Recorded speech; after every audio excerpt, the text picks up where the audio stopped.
الحمد لله وكفى الحمد لله وكفى سلام على عباده الذين اصطفى أما بعد. پچھلے چند دنوں سے باطنی امراض پر گفتگو ہو رہی ہے. مشائخ نے فرمایا کہ جو انسان کثرت ذکر کرتا ہے، مشائخ کی صحبت اختیار کرتا ہے، اس کے باطنی امراض میں کمی آ جاتی ہے. تو ہمارے یہاں تصوف میں آنے کا مطلب یہ نہیں ہے کہ کوئی کشف و کرامات حاصل ہو جائیں یا انسان کی ہر خواہش پوری ہو جائے. کچھ لوگ یہ سمجھتے ہیں کہ ہم مشائخ کے پاس جائیں گے تو دنیاوی مسائل ہمارے سارے حل ہو جائیں گے، جو میرا دل چاہے گا میں کر سکوں گا. حالانکہ معاملہ اس کے بالکل برعکس ہے. لوگ مشائخ کے پاس جائیں گے اور مشائخ کا کام یہ ہے کہ آپ کی دل کی خواہشات ختم ہو جائیں. ہے تیرے زمانے کا امام برحق وہی، ہے تیرے زمانے کا امام برحق وہی، جو تجھے حاضر و موجود سے بیزار کرے. تو لوگ یہ سمجھتے ہیں کہ جی مشائخ کے پاس جائیں گے تو ہماری ہر خواہش پوری ہو جائے گی، ایسا کوئی ہمارے پاس جادو آ جائے گا. تو پچھلے چند دنوں سے باطنی امراض پر گفتگو، اور ایک باطنی مرض جس کا تذکرہ کیا گیا وہ تھا تکبر. اور پچھلے 3-4 دن سے ہم ایک اور باطنی مرض کے اوپر گفتگو کر رہے تھے، اور وہ تھا ریا. مشائخ نے فرمایا کہ جو شخص ذکر معمولات کی پابندی کرتا ہے اور اللہ والوں کی صحبت میں آنا جانا رکھتا ہے، شیخ کے پاس آداب کی رعایت کرتا ہے، اس کے باطنی امراض میں کمی آ جاتی ہے.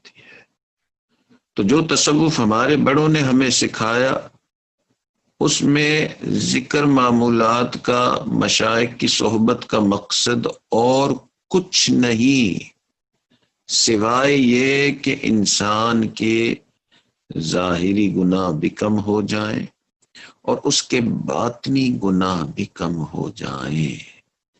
اور یہ کوئی چھوٹی کامیابی نہیں ہے، یہ واقعتاً انسان کو اللہ نے کامیابی دی. اللہ تعالیٰ فرماتے ہیں قد افلح من تزکا، کہ تحقیق کامیاب ہوا وہ جس نے اپنے نفس کو پاک کیا.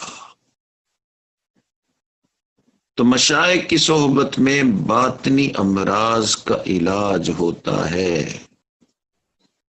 اور یہ باطنی امراض کا نکلنا یہ بڑی کامیابی ہے. تو 2 باطنی امراض کے تذکرے اب ہو چکے، ایک تکبر، ایک ریا. آج کی اس محفل میں ایک اور باطنی مرض کا تذکرہ، اور وہ ہے دنیا کی محبت. دنیا اور مال و دولت کی حرص یہ باطنی امراض میں سے بڑا مرض ہے. اور اللہ نے اپنے قرآن میں فرما دیا کہ جو دنیا کی محبت ہے یہ انسان کو اللہ کی یاد سے غافل کرنے والی چیز. یا ایھا الذین آمنوا لا تلہکم اموالکم واولادکم عن ذکر اللہ، کہ ایمان والو تمہیں غافل نہ کر دے مال اور تمہاری اولاد اللہ کی یاد سے۔ تو مال کی محبت بڑی نیچرل سی چیز انسان کے اندر ہوتی ہے، اور جب یہ مال کی محبت بڑھ جاتی ہے، دنیا کی محبت بڑھ جاتی ہے، تو یہ اللہ کی یاد سے غافل کر دینے والی چیز۔ امام ربانی حضرت مجد الثانی رحمۃ اللہ علیہ نے بار بار ایک سبق دیا کہ اس دل کو غیر کی گرفتاری سے بچانا ہے۔ تو یہ جو دل سارا وقت غیر کی گرفتاری میں پھنسا ہوا ہوتا ہے، یہ غیر کون ہے؟ یہ غیر دنیا ہی ہے۔ تو باطنی امراض میں سے بڑا مرض دنیا کی محبت ہے۔ نبی علیہ الصلوۃ والسلام نے دنیا کی مذمت میں فرمایا، حب الدنیا رأس کل خطیہ، کہ اس دنیا کی محبت جو ہے یہ ہر غلطی کی جڑ ہے، ہر خطا کی بنیاد جو ہے یہ دنیا کی محبت ہے۔ تو دل میں سے یہ دنیا کی محبت نکل جائے، بڑا کارنامہ ہے، بہت بڑا کام ہے۔ سچ پوچھیں تو تصوف کا مقصد بھی یہی ہے کہ انسان کے دل میں سے دنیا کی محبت نکل جائے اور اللہ کی محبت آ جائے۔ حضرت حسن بصری رحمت اللہ علیہ فرماتے تھے کہ یہ جو سلوک کا راستہ ہے نا، اس میں ذکر اذکار جو ہے وہ ہانڈی میں ڈلنے والے نمک مرچ کی طرح ہے، اور ترک دنیا جو ہے وہ گوشت اور سبزی کی طرح ہے۔ تو جیسے ایک ہانڈی پکتی ہے تو ہانڈی میں ڈلتی ہے نمک مرچ، اور دوسری چیز جو ڈلتی ہے وہ گوشت یا سبزی ڈلتی ہے۔ تو حضرت حسن بصری رحمۃ اللہ علیہ فرماتے ہیں کہ گو کے سلوک کا مقصد جو ہے، یہ جو سلوک کا سالن پکتا ہے اس میں دونوں چیزوں کی ضرورت ہے، مگر دونوں میں سے زیادہ اہم جو چیز ہوتی ہے وہ ظاہر گوشت ہوتی ہے یا سبزی ہوتی ہے۔ تو اس سلوک میں بھی اہم چیز یہ ہے کہ سالک کے دل سے دنیا کی محبت نکل جائے۔ جب تک یہ محبت دنیا کی نہیں نکلے گی، دل دنیا میں گرفتار رہے گا، اللہ تک پہنچنا محال ہے۔ ایک صحابی نے نبی علیہ الصلوۃ والسلام سے عرض کی، ہے اللہ کے نبی، یہ کیسے ممکن ہو کہ میں اللہ کا محبوب بھی بن جاؤں اور مخلوق کا محبوب بھی بن جاؤں؟ تو بڑا ریلیونٹ سوال کہ اللہ کے نبی یہ کیسے ممکن کہ میں اللہ کا بھی محبوب بن جاؤں، مخلوق کا بھی محبوب بن جاؤں؟ نبی علیہ الصلوۃ والسلام نے فرمایا کہ تو دنیا کی محبت چھوڑ دے تو اللہ کا محبوب بن جائے گا، اور تو مخلوق کے پاس جو چیزیں ہیں ان کی محبت چھوڑ دے تو مخلوق کا بھی محبوب بن جائے۔ تو جس بندے نے دنیا کی محبت چھوڑ دی، اس کے دل میں دنیا کی وقت ختم ہو گئی، اللہ کا بھی محبوب ہے اور اللہ کی مخلوق کا بھی محبوب ہے۔ یہ جو ساری ذلتیں ہمیں ملتی ہیں اس دنیا کی محبت کی وجہ سے ملتی ہے۔ اللہ نے اس دنیا کو حکم دے دیا ہے، یہ کام ہو چکا ہے۔ اللہ نے فرما دیا اے دنیا جو تیرے پیچھے بھاگے تو اسے اور بھگا، اور اے دنیا جو تجھ سے بے رغبتی اختیار کرے تو اس کی خدمت کر۔ تو جو دنیا کے پیچھے بھاگے گا اس کی قسمت میں ذلت لکھی ہوئی ہے،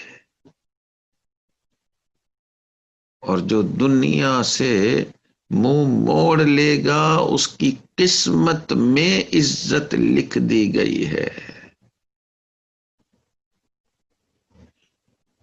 اس لیے جس نے اس دنیا کی محبت کو، مال کی محبت کو دل سے نکالا، اس نے بڑا کمال کیا۔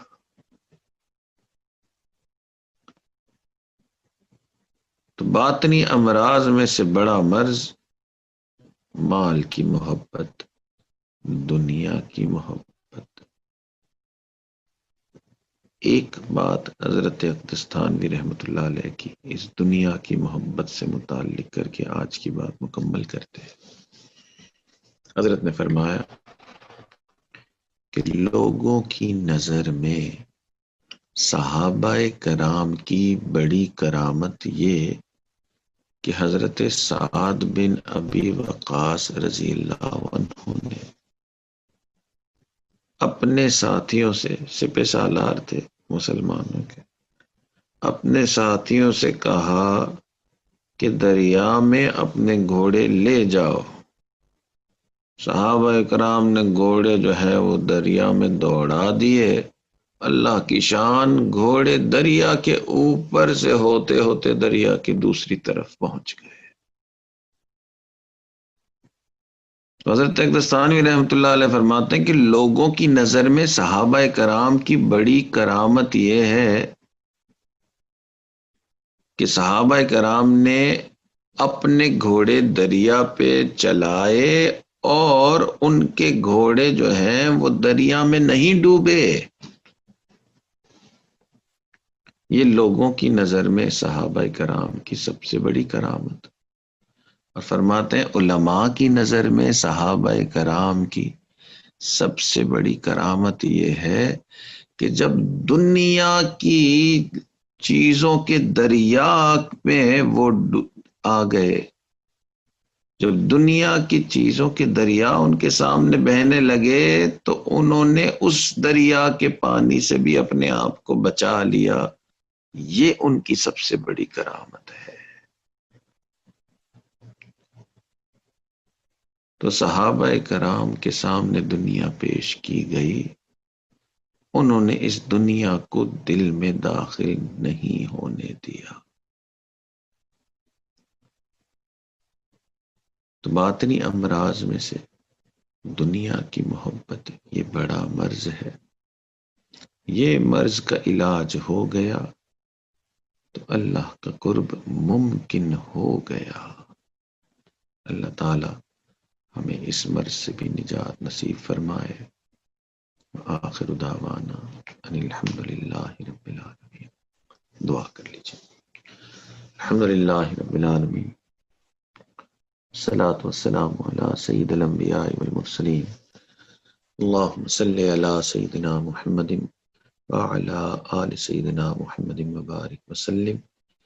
اللہم انا نسألک علما نافعا وعملا متقبلا ولسانا ذاکرا وقلبا خاشعا ورزقا واسعا وشفاء من كل داء، وصلی اللہ تعالی علی حبیبہ سیدنا محمد وعلی آلہ واصحابہ اجمعین برحمتک یا ارحم الراحمین۔